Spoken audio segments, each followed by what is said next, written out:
जिसकी उम्मीद थी गुजरात हाईकोर्ट ने फिर एक बार कर दिखाया। पूर्व आईपीएस अधिकारी संजीव भट्ट की अपील को खारिज करते हुए उनके उम्र कैद की सजा को बरकरार रखने का फैसला सुनाया। गुजरात के हाईकोर्ट ने फैसला सुनाते हुए कहा कि निचली अदालत ने अपीलकर्ताओं को सही दोषी ठहराया है।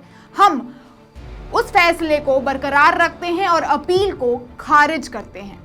दोस्तों, मामला जितना सरल ये दिख रहा है उतना है नहीं, क्योंकि पूर्व आईपीएस अधिकारी पर आरोप लगने शुरू तो होते हैं 2011 में, पर मामला होता है 1990 का और सस्पेंड वो फिर होते हैं 2011 में, फिर गिरफ्तारी होती है। लेकिन एकदम चकाचक चल रहे करियर में अचानक आए मुकदमे और जेल के बीच संजीव भट्ट का सिलसिला मोदी जी से जुड़ता है।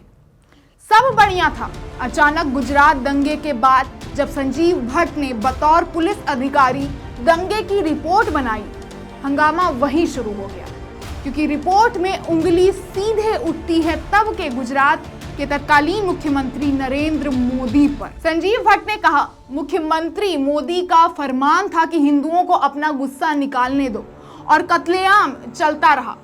खैर, ये कहानी काफी लंबी है, लेकिन मैंने आपको 2 लाइन सुनाई क्योंकि यहीं से आईपीएस संजीव भट्ट के करियर का यू टर्न शुरू हो गया था।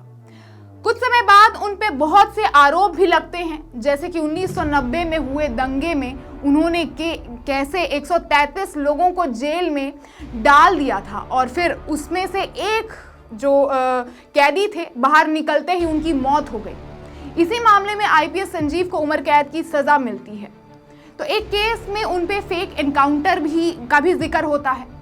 ऐसे ऐसे करके काफ़ी सारे इन पे केस थोप दिए जाते हैं और इन्हें जामनगर कोर्ट में उम्र कैद की सजा सुना देती है, जिसके बाद ये अभी तक सजा ही काट रहे थे। पर इनकी पत्नी ने हाई कोर्ट में इनकी रिहाई के लिए अभी कुछ समय पहले ही अपील दर्ज कराई थी, जिसमें मंगलवार को हाई कोर्ट ने फैसला सुनाते हुए इनकी अपील खारिज कर दी और कहा कि डिस्ट्रिक्ट कोर्ट ने सही फैसला सुनाया है और गुजरात हाई कोर्ट भी उसके ही समर्थन में है।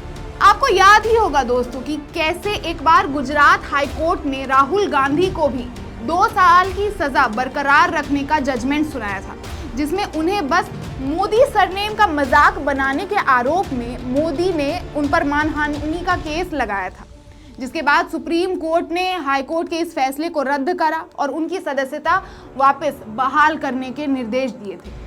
उसी प्रकार इस बार भी एक नेक आईपीएस पर गुजरात हाई कोर्ट ने ये सुनवाई करके कहीं ना कहीं संजीव भट्ट और उनकी पत्नी के लिए एक रास्ता खोल दिया है। जहां इतने सालों की सज़ा वो भुगतते आ रहे हैं, तो अब वो कहीं ना कहीं सुप्रीम कोर्ट में इस केस के लिए अपील कर सकते हैं।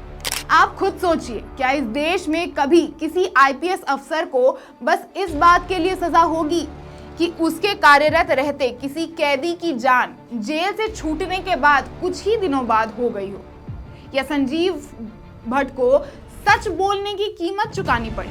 क्या ऐसी सजाओं से बचने के लिए पढ़े लिखे आईपीएस और बड़े अफसर अनपढ़ नेताओं की जी हुजूरी करनी पड़ती है? क्या जब बात बड़े नेताओं की आती है तो न्यायिक व्यवस्था भी डगमगा जाती है? अगर ऐसा है तो सैल्यूट है संजीव भट्ट जैसे आईपीएस ऑफिसर को, जिन्होंने वर्दी पहनते वक्त जो कस्में खाई उसे निभा रहे हैं। जेल में उम्र कैद के डर से किसी नेता के पास अपना ईमान नहीं बेचा। जहां इतने सालों पुरानी बात पर आज भी गुजरात हाई कोर्ट में इन्हें रिहाई नहीं मिली है, तो अब शायद सुप्रीम कोर्ट ही इंसाफ करे। आपका क्या मानना है दोस्तों, हमें कमेंट करके ज़रूर बताएं इस मामले में। और अगर जानकारी अच्छी लगी हो तो इसे लाइक भी ज़रूर कीजिएगा और ज़्यादा से ज़्यादा लोगों तक इसे पहुंचाइएगा भी। वीडियो को शेयर ज़रूर कीजिएगा। मिलते हैं फिर ऐसी ही खबर के साथ, तब तक के लिए दीजिए साथ, देखते रहिए देश में।